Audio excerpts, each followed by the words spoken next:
We have found on this channel that some pens whisper, some pens sing, but the Pelikan M1000, it has real presence.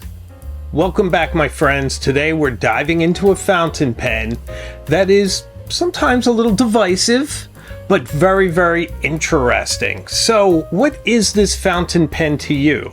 Is it an overpriced behemoth, or one of the most incredible and interesting fountain pens out there, owing to its nib? It is a grail pen for sure, but is it a Pelikan or a Pelikan't? This video will help you decide.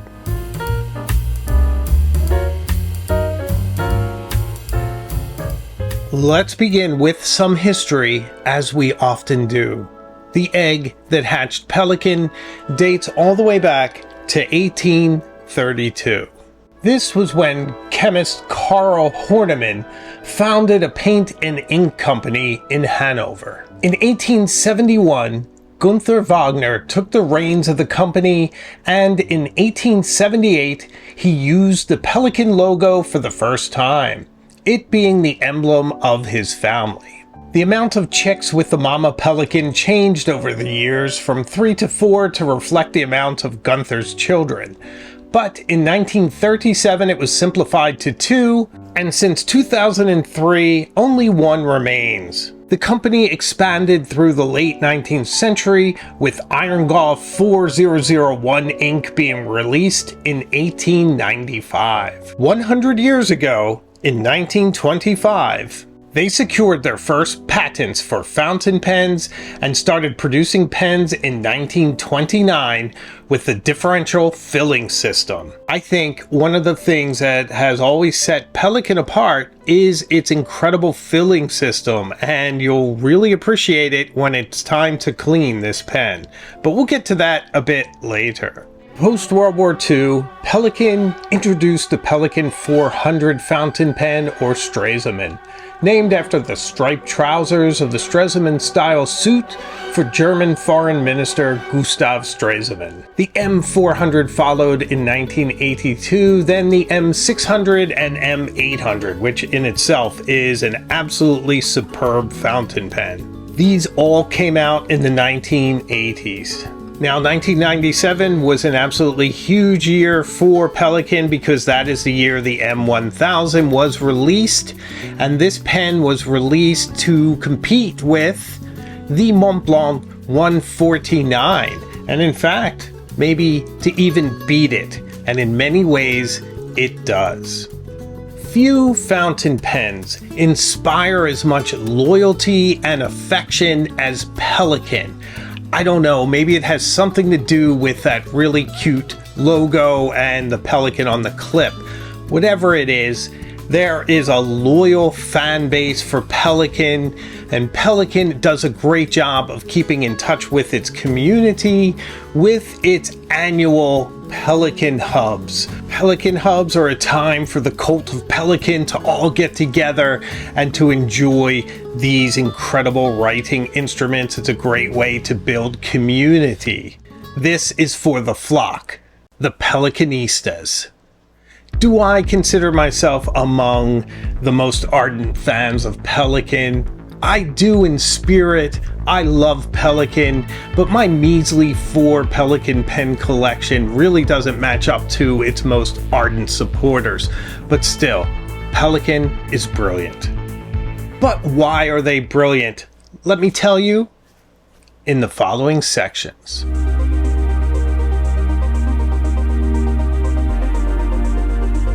First off, first impressions when you encounter the M1000, it is much bigger than you're expecting.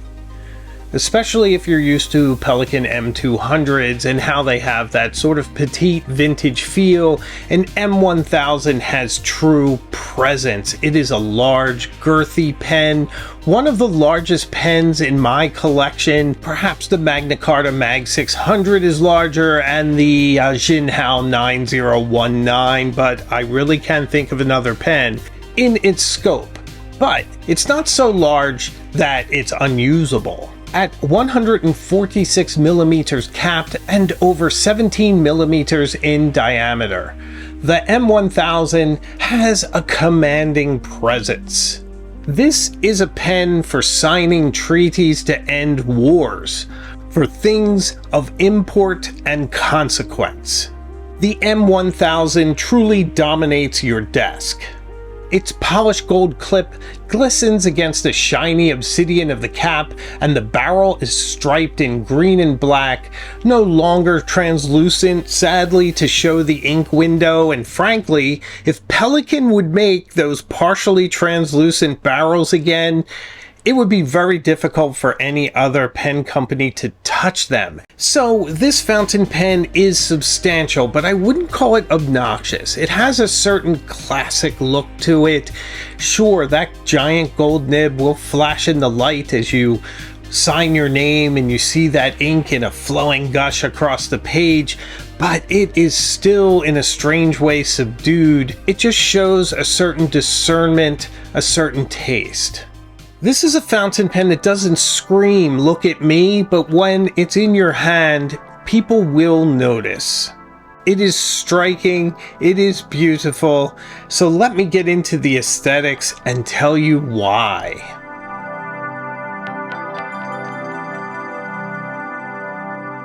So imagine a fountain pen that is born in the design language of the Belle Epoque. A certain Art Nouveau organicness to it in some of its curvilinear forms, especially in the clip, that somehow manages to give you a full-on view of a pelican without making it cartoonish or comical.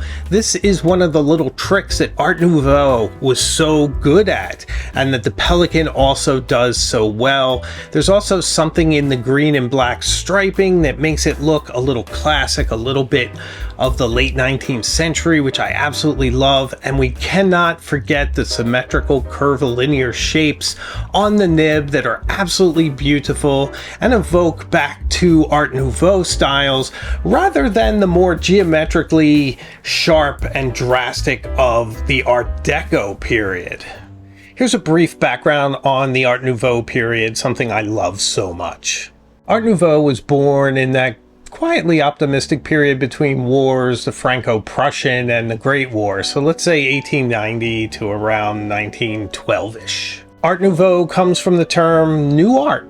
Easy enough. A movement defined by organic curvilinear shapes mimicking plants and fauna. Objects in this style seem to emerge from their surroundings, as if they had been nurtured and grown there. So to me, the Pelikan M1000, and really all Pelikans, are the one fountain pen that I feel perfectly embodies this balance of organic forms, gentle curves, and the motifs of elongated avian elegance.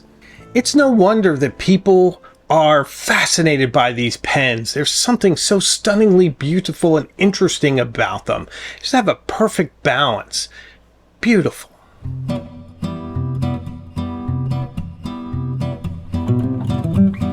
Let's take a quick tour around this marvelous pen. At the top, we find the Mama Pelikan and her chick in shiny gold, surrounded by brushed gold, showing all the beautiful forms, just perfectly, beautifully rendered. The cap is built up in a couple of steps, which gives it a certain presence. Out of the bottom is the elongated shape of the Pelikan's portrait. Just incredibly rendered. After you use these pens a while, you get a little bit immune to it, but just take a look at how beautifully that is done. It's like a piece of jewelry. It's like something off of a pendant. It's just absolutely gorgeous, with the edge of the bill just gracefully turning up to make the clip effective. It's one of the most beautiful and interesting clips out there if you like that sort of form with a bird face on it. Put a bird on it. Put a bird on it! I do love pens where the caps and the barrels are different but complementary, and this one with the black, shiny, polished cap is just beautiful, especially with the gold clip against it. And one of my favorite features on any fountain pen is that Pelikan has the edge of the cap protected by a double band of gold, which I love to see. So many caps are vulnerable to chipping if you drop it. This one is beautiful and protected. Now, if we open the pen, the first thing that's going to jump out at you is this absolutely gorgeous two-tone nib, which we'll talk about more in a moment. You get, once again, a cartouche with the beautiful Pelikan in there with her chick, just in beautiful yellow gold, amazing, surrounded by white gold and a border of yellow at the top. Just absolutely stunning how this is rendered, with a bit of tasteful scroll work as well. Just a 10 out of 10 for this nib in aesthetics. It's absolutely gorgeous.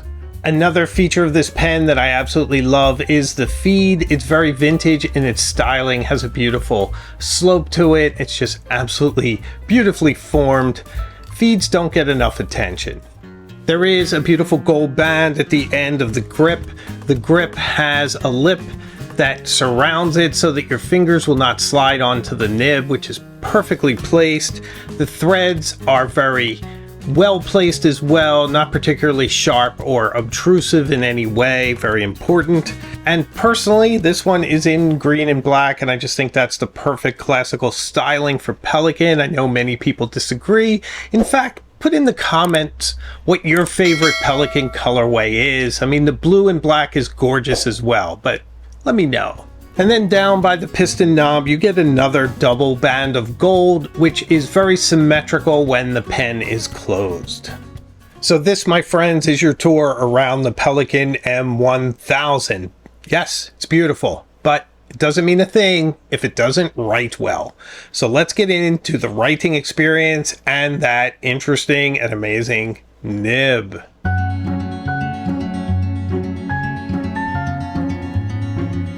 I get a lot of feedback from people in my comments, and it's always interesting to sort of get an idea of what people think and feel about various fountain pens, and there are a lot of praise for Pelikan M1000s and a lot of other folks that don't see what the big deal is and sort of outright don't enjoy it, and especially in the nib. Personally, I love it, and the reason I love it is that it is unique. I feel that gold, perhaps overrated for being gold, but underrated if you think of it as a pliant material that can accomplish different things. And gold at its best isn't just a nib that writes well and is smooth, but gives you something different, something interesting. And I'm thinking of a gold nib like the Waterman Edson that's a bit on the hard side, but is so incredibly precise and smooth that it feels like a wholly unique writing experience when you write with it. Anyway, we're talking about Pelikan M1000 here. This nib is soft. It yields as you write with it. It doesn't give you any line variation, but what it does give you is a very smooth, pleasant writing experience with a bouncy nib that is more flexy than you expect, but not quite as flexy as you might imagine from some of the hype out there. It, of course, is big, bold, gorgeous, but the writing experience may not be for everyone because it is a very large nib, and large nibs sort of dominate the page while you write with them. They're not quite in the way, but they have such a presence even in your field of vision while you write with them. And along with this, you're getting a very generous flow of ink from Pelikan that sometimes makes it hard to differentiate the different nib sizes because there's just so much ink running at you that depending on how you write, many of the line variations can come out looking very similar. Nevertheless, that's also a plus because after time, you learn the subtleties of this nib. You can just use the edge to kiss the page, glide it along, and get some beautiful wispy lines, which is absolutely incredible. The pen in my possession today is a fine, and it is designated as such at the bottom of the nib in a beautiful italic print. So where this nib gets a bit divided is that it's a bit on the fast side as you write with it, and you certainly get a lot of ink flow, so you have to really like smoothness in your writing experience. If you're looking to feel every bit of grain in a bit of paper, this really slathers ink on top of it and just sort of cushions your way as you write your sentences across the page. But if you're looking for a pen that gives you the ultimate expression of your ink color, whatever that ink is, it's hard to think of one that matches a Pelikan, because you are getting an explosion of ink as you write across the page in its vivid hues. So that's a lot of fun, and one of the things I love about these pens, they just do a beautiful job of transferring ink to paper, and that is the point after all, isn't it? So sometimes with this pen, you'll feel like you're painting with it rather than writing. Well, let's address that signature Pelikan bounce. For some people, it makes it less precise, maybe a little unpredictable. For me, it makes it such a fun and beautiful writing experience. I search out interesting nibs, and this one is very unique, and that alone is worth quite a bit to me. So yes, it's soft and springy and just beautifully smooth. So let's get into a little more about the writing experience. If I were to sort of sum it up in one word, I think the word I'd come up with is buttery. The ink flows like you're drawing a river, carving its path with deliberate grace across the page, pooling slightly at curves and on the line like water eddying around a bend. You barely need to apply pressure. Just trace it across the page like light fingertips against skin. This writing experience is at its best as if you back off a bit and you write lightly. Then you start to feel some of the texture of the paper. You get that feeling of the paper just humming beneath the nib, almost like the feeling of a bow against violin strings.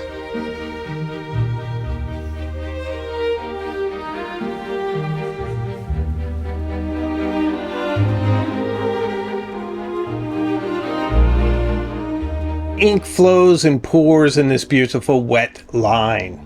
This can be an issue on cheaper paper where you could get some feathering, but you shouldn't use cheaper paper anyway, although we all do.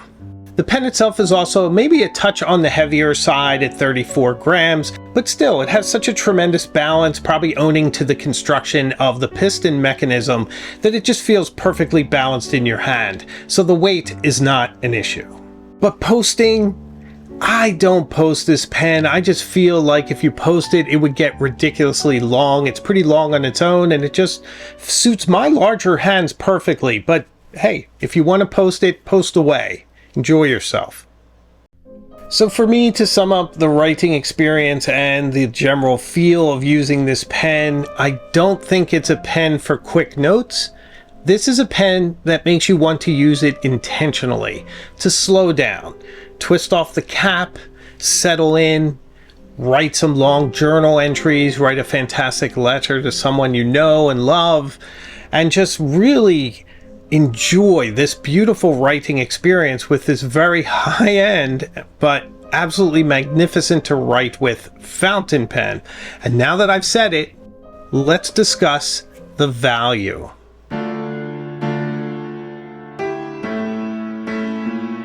Value is always one of those tricky things, but I feel like if I don't mention it, I am doing you a disservice. So let's get into it, but first let's recognize that we are all slightly mad for spending what we spend on pens when you can pick one up at the Chinese takeout or at your local bank or wherever you find ballpoint pens, but who could possibly do that?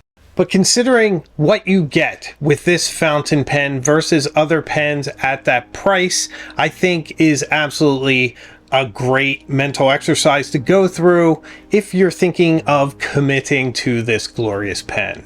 So this pen can be had generally between $700 and $800 US at the time of filming, and I personally feel that it blows a lot of other fountain pens out of the water, including some that cost around $1,100. The Montblanc 149, for instance. I love that pen, as you know, and if I were focusing on it, I might have a slightly different opinion, but if we're being honest, the Pelikan M1000 has a much more interesting nib. It has a fantastic flow. It has a beautiful piston fill system. When you clean it, only a couple of twists and turns will flush out the ink entirely. It doesn't feel indeterminable like it does with the Montblanc 149, and it gets very slippery with that pen as you're trying to clean it. So I just feel that this pen is next level, and it's priced aggressively to compete. But what would absolutely blow other pens like the Montblanc, the Visconti, Homo sapiens out of the water is if it had that translucent barrel. They really need to bring that back. But the QC on these seems fairly good. I do hear some issues, but with the M1000, I really haven't heard of anyone getting a bum nib, and that is very encouraging. So if you think of it as the flagship of the brand, and it's priced fairly affordably. Can I say affordably? Between $700 and $800, but you know what I mean. I mean, compared to $1,000 or more for some other flagships, it seems like a bargain, but all of these things are relative. So is it worth it? It really depends on what you're looking for. If you're someone who likes to write with razor thin lines, this may not be the pen for you. This is a fine. I feel like I'm writing with a medium. Sometimes I feel like I'm writing with a broad. So I think you want to keep that in mind. It's probably not for people with smaller hands unless you enjoy writing with a very large girthy pen. And the reason is that sometimes these sort of oversized pens can almost feel a bit like a novelty pen. And that's why if you really like this look and you like this pen, but you feel like it might be too large for you, the M800 may possibly be one of the perfect pens that there are out there. So yes, this fountain pen isn't for everyone, but is it for you? Let's go through some pros and cons. Who's it for? People who love dramatic lines. Thick, broad lines. Certainly that. People who like larger pens. People who like to collect pens and want the flagship pen of the Pelikan brand. Sure, there's more expensive models, but this is their production flagship, in my opinion. M1000. It's brilliant. Journalers, letter writers, and people who are trying to get a really nice ink expression, this pen is perfect for you. Now, who is this not for? Students, perhaps? Probably not a pen you want to take to school. Anybody who's taking quick notes, not the best thing. Anyone who likes a drier writing experience with a lot of feedback in very thin, tiny wispy lines, probably not your pen. If you're very budget conscious, probably not the best pen for you. And lastly, if you're looking for a wholly precise writing experience and you don't want a bouncy feel, then this is also not the pen for you, I'm afraid. So is it a Pelikan or a Peli-Can't? Well, for me, it's a Pelikan. I mean, I love this pen. I think it's brilliant. I think if you're flirting with it, it's time to take it for a date. I think you should go to a Pelikan hub, try it out, go to a pen show, get it in your hands, give it a shot. It's an interesting pen. It's unique. It's gorgeous. It's striking. It has a lot going for it. Yes, it is pricey at $700, but it's not ridiculous. It's something perhaps you could save for, maybe sacrifice some of the lower tier pens and save up for, and this could be your grail. This could be your one pen that rules them all. It's certainly a fantastic contender for that. It is a pen that I visit all the time. It's one I love to bring to the office with me. It is a fantastically beautiful pen that just inspires me in my daily life. I love the history of it. I love the Art Nouveau touches. It's just beautiful, well balanced, and a fantastic pen for me. But it's not all about me. It's about you. So let me know what you think about the Pelikan M1000 in the comments. Let me know what you think of this video, and thank you so much for watching. If you've reached this point, please like and subscribe. It helps to keep YouTube happy, and I'd appreciate it. And if you subscribe, you can come on this journey with me. I go to a lot of different places, and it's the pen that points the way. And if you want to support the channel even more, we have a membership group, and for Illuminati and Cognoscenti members, we have a pen pal group. I'd love to have you behind the scenes and see what's going on there. We have a lot of fun. So I make new videos all the time, and I have a live show too. So I can promise you one thing, and one thing always: we will see each other again very, very soon, further up the road. So take care of yourself.